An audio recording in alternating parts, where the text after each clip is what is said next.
देशाला स्वातंत्र्य मिळून 78 वर्ष झाली आहेत, परंतु आजही शहरापासून 20-25 किलोमीटर अंतरावर असलेल्या धनगरवाड्यावर जाण्यासाठी रस्ते नसल्यानं नागरिकांना हालापेष्टा सहन कराव्या लागत आहेत. करवीर मतदारसंघातील बेंडाई धनगरवाडा इथं 100-150 लोकसंख्या असलेला हा धनगरवाडा आहे. इथली काही घरं ही पन्हाळा तालुक्यातील गावाला जोडलेली आहेत. या गावात जाण्यासाठी अद्यापही रस्ता केलेला नाही, त्यामुळे विकासापासून हे धनगरवाडे कोसो दूर आहेत. रस्ते नसल्यानं त्याचा फटका इथल्या रुग्णांना मोठ्या प्रमाणावर बसतोय. दरवर्षी रस्त्याअभावी वेळेत उपचार न मिळाल्यानं रुग्णांना जीव गमवावा लागल्याच्या घटना घडल्यात. बेंडाई धनगरवाड्यातील दगडूबाई राजाराम देवणे या रविवारी चक्कर येऊन पडल्या, पण रस्ता नसल्यानं ग्रामस्थांनी खाटुल्यात घालून त्यांना पाचाकटेवाडी इथं आणलं. रस्ता खचल्यानं डोंगरातून उतरताना अडचणी येत होत्या.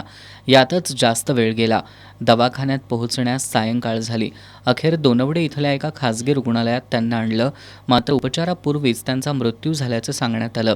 रस्ता चांगला असता तर वेळेत दवाखान्यात पोहोचून त्यांचा जीव वाचला असता. यापूर्वी या गावातील एका गर्भवती महिलेचा उपचारापूर्वीच मृत्यू झाला होता. निवडणुकीवेळी लोकप्रतिनिधी प्रचारासाठी येतात आणि फक्त आश्वासन देऊन जातात. पुन्हा पुढील निवडणुकीवेळीच चेहरा दाखवतात. त्यामुळे ग्रामस्थांमधून संताप व्यक्त होतोय. नाही, पाणी नाही. दोरांची 3 दिवसांनी 4 दिवसांनी पाणी येते. 2 गावी पाणी आले की 4 दिवसांनी पाणी येते. करवीर तालुका ह्यांच्यानं पुढार लोकांना आतापर्यंत करवीरमधल्या पुढाऱ्यानं सुद्धा आमची दखल घ्यायला नाही. पन्हाळमधल्या पुढाऱ्यानं आमच्या आतापर्यंत दखल घ्याय नाही. आम्ही जातोय, पुढाऱ्यांचं भेटतोय, त्यांच्या हातात हात घालतोय, त्यांचे हार सुद्धा आम्ही नेऊन घालतोय. खरं आमची एवढी तुम्ही रस्त्याची सोय करा, पाण्याची सोय करा, अशी आम्हाला तिची अपेक्षा असती तरी का आमच्या अपेक्षा त्यांच्यानं पूर्ण केली नाही. त्यानंतर आमच्या अडचणी, ह्या रस्त्याच्या अडचणी ताबडतोब पाचाकटेवाडी धनगरवाडा 3 किलोमीटर रस्ता, तो ताबडतोब रस्ता व्हावा. आम्ही 4,000 रुपये खर्च घालून प्रत्येकानं कुळामागं तो रस्त्याचा माग पाडलेला, त्याच्यावर बजेट लावून सरकार नोंदी प्रमाण तो रस्ता व्हावा अशा विनंती आम्हाला. आमच्या बेंडाईच्या धनगरवाड्यावर ही जी घटना आहे ही दुसरी घटना आहे.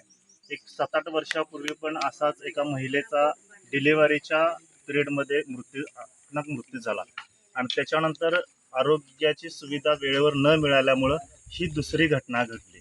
आता शासनाला आमची एवढीच विनंती आहे की आता तिसऱ्या बळीची वाट न बघता त्याने लवकरात लवकर रस्त्याची आणि आरोग्याची सुविधा करावी अशी आमची शासनाला कळकळीची विनंती आहे. राज्यात अनेक महामार्ग असताना पुन्हा शक्तीपीठ महामार्गासाठी हजारो कोटी रुपये खर्च करण्याच्या तयारीत असलेलं महायुती सरकार अशा गावांमध्ये जाण्यासाठी रस्ते का करत नाही, असा सवाल उपस्थित केला जातोय.